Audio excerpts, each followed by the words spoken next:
بسم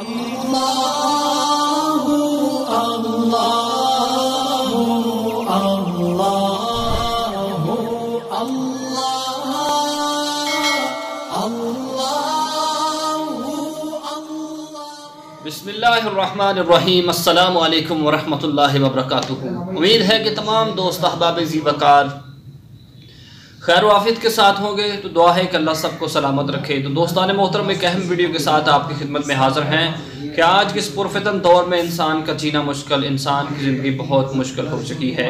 آپ جس انسان سے بھی پوچھیں گے وہ یہی بتائے گا کہ فلاں مشکلات ہے، فلاں پریشانی ہے، فلاں غم ہے، یعنی کہ میرے ہی اوپر غم کے پہاڑ ٹوٹ پڑے ہیں۔ جس کے پاس بھی آپ جائیں گے ہر انسان یہی بتائے گا کہ مجھے یہ پریشانی، میرے گھر کی یہ پریشانی، میرے بچوں کی یہ پریشانی۔ دوستان محترم، بہترین انسان وہ ہے کہ جو ایسی باتوں کا ڈٹ کر مقابلہ کرتا ہے، حضور علیہ السلام کے اسوائے حسنہ پر عمل کرتا ہے، اپنی زندگی کو بہتر کرنا چاہتا ہے تو اسوائے حسنہ کو اپنائے۔ سرکار صلی اللہ علیہ وسلم نے کس طرح معاملات زندگی کو چلایا، یعنی کہ جتنی مرضی آپ کتابیں کھول لیں، بہت ساری کتابوں میں حضور صلی اللہ علیہ وسلم کی کسی میں 8 بیویاں، کسی میں 9، کسی میں 11 تک آیا ہے کہ ایک بیوی نے بھی کبھی سرکار مدینہ صلی اللہ علیہ وسلم کی شکایت نہیں کی تھی۔ دیکھیں آپ صلی اللہ علیہ وسلم کی زندگی ہمارے لیے ایک بہترین نمونہ ہے کہ ہم سرکار مدینہ صلی اللہ علیہ وسلم کے امتی ہیں، ان کے غلام ہیں اور ان کا کلمہ پڑھنے والے ہیں۔ جب ہم ان کے طرز پر ان کے اسوائے حسنہ کو اپنائیں گے تو ہماری زندگی بہتر ہو سکتی ہے۔ حضرت علی المرتضیٰ شیر خدا کی ایک روایت کردہ حدیث ہے، میں آپ کو پڑھ کے سناؤں گا۔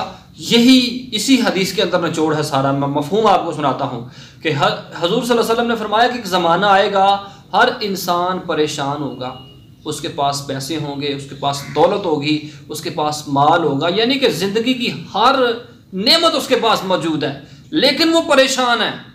ہر لمحہ وہ پریشانیاں، مصیبتیں، غموں نے اس کو گھیرا ہوا ہے۔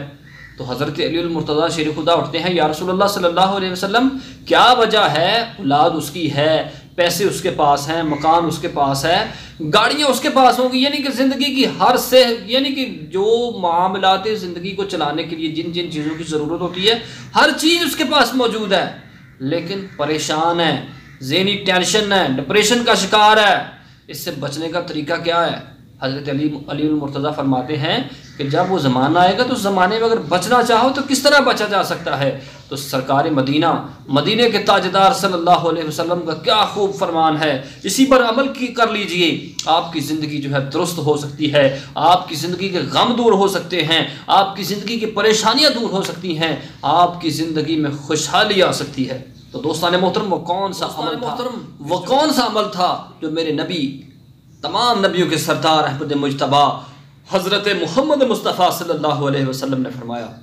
سرکار مدینہ صلی اللہ علیہ وسلم فرماتے ہیں، کان کھول کے سن لو، اس کو اپنے ذہن کے اندر بٹھا لو۔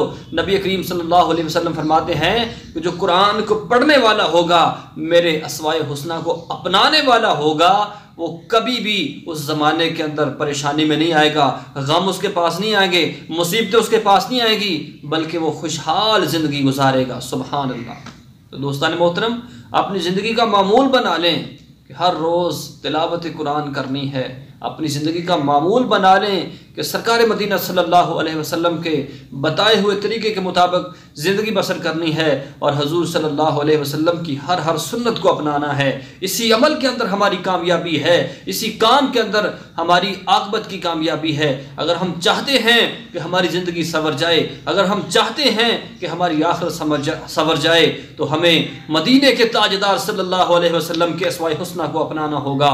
حضور نبی کریم صلی اللہ علیہ وسلم کے ہر عمل کو اپنی زندگی کے اندر اپنانا ہوگا۔ گھر کے جتنے بھی افراد ہیں ان کو اس جانب گامزن کرنا ہوگا کہ ہماری کامیابی کا دار و مدار، ہماری ہر طرح کی کامیابی کا دار و مدار قرآن پاک پڑھنے کے اندر ہے اور حضور علیہ السلام کی احادیث اور حضور علیہ السلام کی سنت کے اندر رکھا گیا ہے۔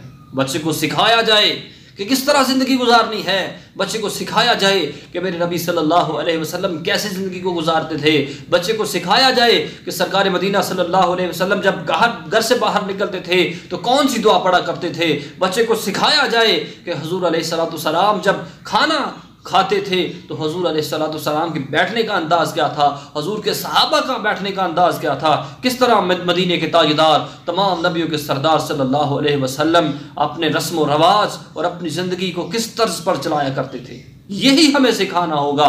اگر آج ہم نے ان کو اپنے بچوں کے اندر یہ ڈال دی تو یاد رکھیے ہماری زندگی کے اندر دکھ نہیں آئیں گے، ہماری زندگی کے اندر پریشانیاں نہیں آئیں گی، غم نہیں آئیں گے، بلکہ ہماری زندگی کامیاب ہو جائے گی۔ تو کامیاب ہونا چاہتے ہو تو ان کو اپناؤ، اسماء حسنہ کو اپناؤ، یہی سب سے بڑا وظیفہ ہے۔ قرآن پڑھنا سکھاؤ اپنی اولاد کو، یہی سب سے بڑی کامیابی ہے۔ اسی عمل کے اندر، ان کاموں کے اندر اللہ رب العزت نے کامیابی رکھی ہوئی ہے۔ تو دوستان محترم، ہمیں فخر ہونا چاہیے کہ ہم احمد مجتبی حضرت محمد مصطفیٰ صلی اللہ علیہ وسلم کے غلام ہیں۔ ہمیں فخر ہونا چاہیے کہ ہم حضرت محمد مصطفیٰ صلی اللہ علیہ وسلم کا کلمہ پڑھنے والے ہیں۔